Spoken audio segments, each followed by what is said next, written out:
Welcome to Deepika mom kitchen. ಎಲ್ಲರಿಗೂ ನಮಸ್ಕಾರ. ನಾನು ಪವಿತ್ರ. ಇವತ್ತಿನ ರೆಸಿಪಿ ಚಕ್ಲಿ. ಕೃಷ್ಣ ಜನ್ಮಾಷ್ಟಮಿ ಹಬ್ಬ ಮತ್ತು ಗಣೇಶ ಹಬ್ಬ ಬರ್ತಾ ಇದೆ. ಎರಡು ಹಬ್ಬಗಳಿಗೂ ಈ ರೀತಿ ಚಕ್ಲಿನ ದೇವ್ರ ನೈವೇದ್ಯಕ್ಕಿಟ್ಟರೆ ತುಂಬಾ ಚೆನ್ನಾಗಿರುತ್ತೆ. ನೀವು ಹೊರಗಡೆಯಿಂದ ತಂದಿಡೋ ಬದಲು ಮನೇಲೇ ಈ ರೀತಿ ಸಿಂಪಲ್ಲಾಗೆ ಮನೇಲೇ ಮಾಡ್ಕೋಬೋದು. ತುಂಬಾ ಕ್ರಿಸ್ಪಿಯಾಗಿ ಬರುತ್ತೆ. 10 ನಿಮಿಷದಲ್ಲಿ ಗರ್ಗರಿಯಾದ ಚಕ್ಲಿನ ಮಾಡ್ಕೋಬೋದು. ಬನ್ನಿ ಹೇಗೆ ಮಾಡೋದು ಅಂತ ನೋಡೋಣ. ಸ್ಟವ್ ಮೇಲೆ ಒಂದು ಚಿಕ್ಕ ಕಪ್ಪಲ್ಲಿ ಉದ್ದಿನಬೇಳೆನ ತಗೊಂಡು ಫ್ರೈ ಮಾಡ್ಕೊಂಡಿದ್ದೀನಿ. 4 ಕಪ್ ಅಕ್ಕಿನ ವಾಶ್ ಮಾಡಿಕೊಂಡು ಒಣಗಿಸ್ಕೊಂಡಿದ್ದೆ. ಅದನ್ನು ಕೂಡ ಇವಾಗ ಬಾಣಲಿಗೆ ಹಾಕ್ಕೊಂಡು ಫ್ರೈ ಮಾಡ್ಕೊತಾ ಇದ್ದೀನಿ. ಸ್ವಲ್ಪ ಕಲರ್ ಚೇಂಜ್ ಆಗೋವರೆಗೂ ಫ್ರೈ ಮಾಡಿಕೊಂಡ್ರೆ ಸಾಕು. ಅಕ್ಕಿ ಫ್ರೈ ಆಗಿದೆ. ಈಗ 2 ಸ್ಪೂನಷ್ಟು ಜೀರಿಗೆನ ಹಾಕ್ಕೊಂಡು ಫ್ರೈ ಮಾಡ್ಕೊತಾ ಇದ್ದೀನಿ. ಚಿಟಪಟ ಏನೋರ್ಗೂ ಫ್ರೈ ಆದರೆ ಸಾಕು. ಇವಾಗ ಜೀರಿಗೆನೂ ಫ್ರೈ ಆಗಿದೆ, ತೆಗೆದುಬಿಡೋಣ. ಒಣಗಿದ ಮೆಣಸಿನ್ಕಾಯಿನ ಫ್ರೈ ಮಾಡ್ಕೊಳ್ಳೋದಕ್ಕೆ ಹಾಕೋತಾ ಇದ್ದೀನಿ. ಒಣಗಿದ ಮೆಣಸಿನ್ಕಾಯಿ, ಬ್ಯಾಡಗೆ ಮೆಣಸಿನ್ಕಾಯಿ ಎರಡೂ ತೊಗೊಂಡಿದ್ದೀನಿ. ಒಂದು 30 ಮೆಣಸಿನ್ಕಾಯಿ ಆಗುವಷ್ಟು ತೊಗೊಂಡಿದ್ದೀನಿ. ನಿಮಗೆ ಖಾರಕ್ಕೆ ಎಷ್ಟು ಬೇಕೋ ಅಷ್ಟು ನೋಡಿ ನೀವು ಹಾಕೋಬೋದು. ಇದನ್ನು ಲೈಟಾಗಿ ಫ್ರೈ ಮಾಡಿಕೊಂಡ್ರೆ ಸಾಕು.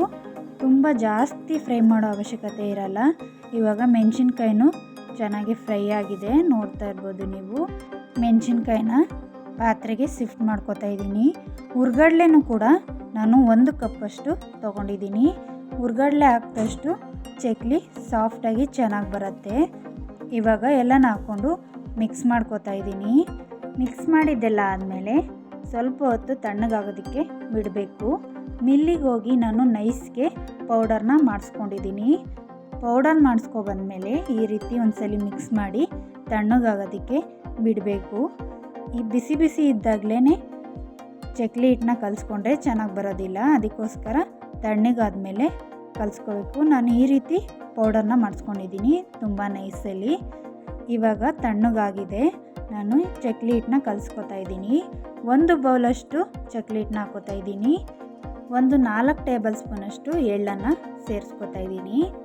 1 ಸ್ಪೂನಷ್ಟು ಜೀರಿಗೆನ ಹಾಕೋತಾ ಇದ್ದೀನಿ. ಈ ರೀತಿ ಚಕ್ಲಿನ ಟ್ರೈ ಮಾಡಿ ಹೇಗೆ ಬಂತು ಅಂತ ನನಗೆ ಕಮೆಂಟ್ಸ್ನಲ್ಲಿ ತಿಳಿಸಿ. ನಾನು ತುಪ್ಪನ ಬಿಸಿ ಮಾಡಿ ಇಟ್ಕೊಂಡಿದ್ದೆ, ತುಪ್ಪನ ಸೇರಿಸ್ಕೊತಾ ಇದ್ದೀನಿ. ನೀವು ಎಣ್ಣೆನೂ ಕೂಡ ಯೂಸ್ ಮಾಡ್ಬೋದು ಅಥವಾ ಬೆಣ್ಣೆನೂ ಹಾಕೋಬೋದು. ರುಚಿಗೆ ತಕ್ಕಷ್ಟು ಉಪ್ಪನ್ನು ಹಾಕಿ ಚೆನ್ನಾಗಿ ಮಿಕ್ಸ್ ಮಾಡ್ಕೋಬೇಕು. ನಾವು ತುಪ್ಪ ಬಿಸಿ ಬಿಸಿ ಹಾಕಿರೋದ್ರಿಂದ ಕೈಯಲ್ಲಿ ಮಿಕ್ಸ್ ಮಾಡೋದಕ್ಕೆ ಹೋಗಬೇಡಿ. ಅದಕ್ಕೋಸ್ಕರ ನಾನು ಸ್ಪೂನಲ್ಲಿ ಮಿಕ್ಸ್ ಮಾಡ್ಕೊತಾ ಇದ್ದೀನಿ. ನಿಮಗೆ ಇದೇ ರೀತಿ ಹೊಸ ರೆಸಿಪಿಗಳು ಬೇಕು ಅಂದರೆ ಕಮೆಂಟ್ಸ್ನಲ್ಲಿ ತಿಳಿಸಿ. ಆದಷ್ಟು ಬೇಗ ಅಪ್ಲೋಡ್ ಮಾಡ್ತೀವಿ. ವಿಡಿಯೋನ ಮಧ್ಯೆ ಸ್ಕಿಪ್ ಮಾಡ್ದೇ ಫುಲ್ ವಿಡಿಯೋ ನೋಡಿ. ಇವಾಗ ಕೈಯಲ್ಲಿ ಸ್ವಲ್ಪ ಚೆನ್ನಾಗಿ ಮಿಕ್ಸ್ ಮಾಡ್ಕೋಬೇಕು. ನಾವು ಸ್ಪೂನಲ್ಲಿ ಮಿಕ್ಸ್ ಮಾಡೋದ್ರಿಂದ ಅಷ್ಟೊಂದು ಚೆನ್ನಾಗಿ ಮಿಕ್ಸ್ ಆಗೋದಿಲ್ಲ.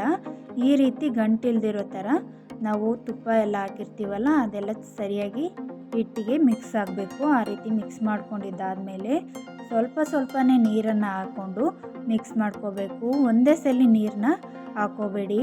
ಈ ರೀತಿ ಸ್ವಲ್ಪನೇ ನೀರು ಹಾಕ್ಕೊಂಡು ನಾವು ಸಾಫ್ಟಾಗಿ ಕಲಿಸ್ಕೋಬೇಕು. ಹಿಟ್ಟನ್ನು ಚೆನ್ನಾಗಿ ಈ ರೀತಿ ಕೈಯಲ್ಲಿ ಮಿಕ್ಸ್ ಮಾಡೋದ್ರಿಂದ ತುಂಬ ಚೆನ್ನಾಗಿ ಬರುತ್ತೆ ಹಿಟ್ಟು. ಸ್ಪೂನಲ್ಲೆಲ್ಲ ಅಷ್ಟೊಂದು ಚೆನ್ನಾಗಿ ಬರೋದಿಲ್ಲ. ನೋಡಿ ಈ ರೀತಿ ನಾನು ಸಾಫ್ಟಾಗಿ ಕಲಿಸ್ಕೊಂಡಿದ್ದೀನಿ.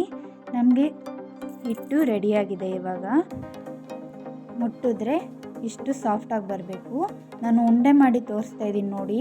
ಕೈಗೆ ಒಂದು ಸ್ವಲ್ಪನೂ ಅಂಟ್ಕೋತಾ ಇಲ್ಲ. ಈ ರೀತಿ ಬಂದರೆ ನಮಗೆ ಹಿಟ್ಟು ಕರೆಕ್ಟಾಗಿದೆ. ಇವಾಗ ಸ್ವಲ್ಪ ತಗೊಂಡು ಉಂಡೆ ಮಾಡಿ ಚಕ್ಲಿ ಮೋಲ್ಡ್ಗೆ ಸ್ವಲ್ಪ ಎಣ್ಣೆನೋ ಅಥವಾ ತುಪ್ಪನೋ ಸವರ್ಕೊಂಡು ಒಳಗಡೆ ಹಾಕ್ಕೊಂಡು ನಾವು ಚಕ್ಲಿನ ರೆಡಿ ಮಾಡ್ಕೋಬೇಕು. ಚಕ್ಲಿ ಹಿಟ್ಟನ್ನ ನಾನು ಸ್ವಲ್ಪನೇ ಉಂಡೆ ಮಾಡಿ 2 ಸರಿ ಹಾಕೋತಾ ಇದ್ದೀನಿ. ಇವಾಗ ಚಕ್ಲಿ ಹಿಟ್ಟನ್ನ ಮೋಲ್ಡ್ಗೆ ಹಾಕ್ಕೊಂಡು ರೆಡಿ ಮಾಡಿ ಇಟ್ಕೊಂಡಿದ್ದೀನಿ. ನಾನು ನ್ಯೂಸ್ ಪೇಪರ್ ಮೇಲೆ ಚಕ್ಲಿನ ಒತ್ಕೊಂಡು ಇಟ್ಕೋತಾ ಇದ್ದೀನಿ. ನೀವು ಬಟರ್ ಪೇಪರ್ ಏನಾದರೂ ಇದ್ದರೆ ಅದ್ರ ಮೇಲೆ ಹಾಕೋಬೋದು. ಇವಾಗ ನಾನು ಎಲ್ಲ ಚಕ್ಲಿನೂ ಇದೇ ರೀತಿ ಒತ್ಕೊಂಡು ಹಾಕೋತಾ ಇದ್ದೀನಿ. ಈ ರೀತಿ ರೌಂಡ್ ಮಾಡಿಕೊಂಡು ನಿಮಗೆ ಯಾವ ಸೈಜಲ್ಲಿ ಬೇಕೋ ಆ ಸೈಜನ್ನ ಮಾಡ್ಕೋಬೋದು. ನೀವು ಚಿಕ್ಕದು ಬೇಕಾದರೆ ಚಿಕ್ಕದು ಮಾಡ್ಕೋಬೋದು, ದೊಡ್ಡದು ಬೇಕಾದರೆ ದೊಡ್ಡದನ್ನ ಮಾಡ್ಕೋಬೋದು. ಇವಾಗ ಹೊರಗಡೆಯಿಂದ ಚಕ್ಲಿನ ತಂದು ತಿನ್ನೋ ಬದಲು ಮನೇಲೇ 10 ನಿಮಿಷದಲ್ಲಿ ಪ್ರಿಪೇರ್ ಮಾಡಿಕೊಂಡು ಈ ರೀತಿ ಮಾಡ್ಕೋಬೋದು. ಗರಿಗರಿಯಾಗಿ ಕ್ರಿಸ್ಪಿಯಾಗಿರತ್ತೆ. ನಾನು ಪಕ್ಕದಲ್ಲಿ ಎಣ್ಣೆನ ಕಾಯೋಕ್ಕೆ ಇಟ್ಕೊಂಡಿದ್ದೆ. ಎಣ್ಣೆ ಬಿಸಿ ಆದಮೇಲೆ ನಾವು ಚಕ್ಲಿನ ಮಾಡ್ಕೊಂಡಿರ್ತೀವಲ್ಲ, ನಾನು ಚಕ್ಲಿನ ಹಾಕೋತಾ ಇದ್ದೀನಿ. ಎಣ್ಣೆ ತುಂಬ ಬಿಸಿಯಾಗಿರಬೇಕು, ಆವಾಗ ಹಾಕೊಳ್ಳಿ. ಎಣ್ಣೆ ಕಾದಿಲ್ಲ ಅಂದರೆ ಚಕ್ಲಿ ಅಷ್ಟೊಂದು ಚೆನ್ನಾಗಿ ಬೇಯೋದಿಲ್ಲ. ಅದಕ್ಕೋಸ್ಕರ ಎಣ್ಣೆ ಚೆನ್ನಾಗಿ ಕಾದ್ಮೇಲೆ ಹಾಕೋಬೇಕು. ನಾನು ಲೋ ಫ್ಲೇಮಲ್ಲಿ ಇಟ್ಕೊಂಡಿಲ್ಲ, ಹೈ ಫ್ಲೇಮಲ್ಲೇ ಇಟ್ಕೊಂಡು ಮಾಡ್ಕೋತಾ ಇದ್ದೀನಿ. ಚಕ್ಲಿನ ಯಾವಾಗಲೂ ಹೈ ಫ್ಲೇಮಲ್ಲಿ ಇಟ್ಕೊಂಡು ಬೇಯಿಸ್ಕೋಬೇಕು. ಎರಡೂ ಸೈಡು ಚೆನ್ನಾಗಿ ಗೋಲ್ಡನ್ ಕಲರ್ ಬರೋ ತನಕ ಫ್ರೈ ಮಾಡ್ಕೋತಾ ಇದ್ದೀನಿ. ಈ ಮೆಥಡಲ್ಲಿ ಚಕ್ಲಿನ ಮಾಡಿದ್ರೆ ಒಂದು ಚೂರು ಬ್ರೇಕ್ ಆಗೋದಿಲ್ಲ ಚಕ್ಲಿ. ನೋಡ್ತಾ ಇರ್ಬೋದು ನೀವೇನೇ ಎಷ್ಟು ಚೆನ್ನಾಗಿ ಬಂದಿದೆ ಅಂತ. ಎರಡೂ ಸೈಡು ಚಕ್ಲಿ ಚೆನ್ನಾಗಿ ಬೆಂದಿದೆ.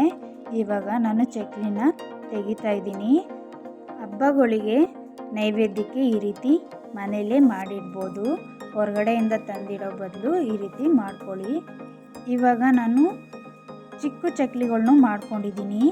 ದೇವ್ರ ನೈವೇದ್ಯಕ್ಕೆ ಅಂತ ನಾನು ದೊಡ್ಡದನ್ನ ಮಾಡ್ಕೋತಾ ಇದ್ದೀನಿ. ಇದೇ ರೀತಿ ಎರಡನ್ನು ಮಾಡ್ಕೊಂಡಿದ್ದೀನಿ. ನಾನು ನಾನು ಎಣ್ಣೆ ಒಳಗಡೆನೆ ಈ ರೀತಿ ದೊಡ್ಡ ಚಕ್ಲಿನ ಮಾಡ್ಕೋತಾ ಇದ್ದೀನಿ. ಈ ರೀತಿ ದೇವ್ರ ನೈವೇದ್ಯಕ್ಕೆ ದೊಡ್ಡ ಚಕ್ಲಿನ ಇಟ್ಟರೆ ನೋಡೋದಕ್ಕೂ ತುಂಬಾ ಚೆನ್ನಾಗಿರತ್ತೆ. ನಾನಿಲ್ಲಿ ಎರಡು ಸೈಡು ಚೆನ್ನಾಗಿ ಬೇಯಿಸ್ಕೋಬೇಕು. ಒಂದು ಸೈಡ್ ಬೆಂದಿದ್ದಾಗಿದೆ. ಇವಾಗ ಮತ್ತೊಂದು ಸೈಡು ಇನ್ನೊಂದು ಸ್ಪೂನ್ ಸಹಾಯದಿಂದ ನಾನು ತಿರ್ವಾಕೋತಾ ಇದ್ದೀನಿ. ಎರಡು ಸೈಡು ನೀಟಾಗಿ ಈ ರೀತಿ ಗೋಲ್ಡನ್ ಕಲರ್ ಬರೋ ತನಕ ಚೆನ್ನಾಗಿ ಬೇಯಿಸ್ಕೋಬೇಕು. ನಿಮಗೆ ಈ ರೀತಿ ದೊಡ್ಡ ಚಕ್ಲಿ ಬೇಡ ಅಂದರೆ ನೀವು ಚಿಕ್ಕದೇ ಮಾಡ್ಕೋಬೋದು. ಇವಾಗ ಎರಡು ಸೈಡ್ ಬೆಂದಿದೆ. ನಾನು ಇವಾಗ ಪ್ಲೇಟ್ಗೆ ಸರ್ವ್ ಮಾಡ್ಕೋತಾ ಇದ್ದೀನಿ. ನೋಡ್ತಾ ಇರ್ಬೋದು ಚಕ್ಲಿ ತುಂಬಾ ಚೆನ್ನಾಗಿ ಬಂದಿದೆ. ನೀವು ಒಂದ್ಸಲಿ ಟ್ರೈ ಮಾಡಿ. ಹೊಸದಾಗಿ ಯಾರೆಲ್ಲ ನಮ್ಮ ಚಾನಲ್ನ ನೋಡ್ತಾ ಇದ್ದೀರಾ ಪ್ಲೀಸ್ ಇವಾಗಲೇ ಸಬ್ಸ್ಕ್ರೈಬ್ ಮಾಡ್ಕೊಳ್ಳಿ. ಬೆಲ್ ಬಟನ್ನ ಕ್ಲಿಕ್ ಮಾಡೋದನ್ನ ಮರಿಬೇಡಿ. ಈ ವಿಡಿಯೋ ನಿಮಗೆ ಇಷ್ಟ ಆಗಿದ್ರೆ ಲೈಕ್ ಮಾಡಿ, ಶೇರ್ ಮಾಡಿ, ಸಬ್ಸ್ಕ್ರೈಬ್ ಮಾಡ್ಕೊಳ್ಳಿ. ನೆಕ್ಸ್ಟ್ ವಿಡಿಯೋದಲ್ಲಿ ಸಿಗ್ತೀನಿ. Thanks for watching.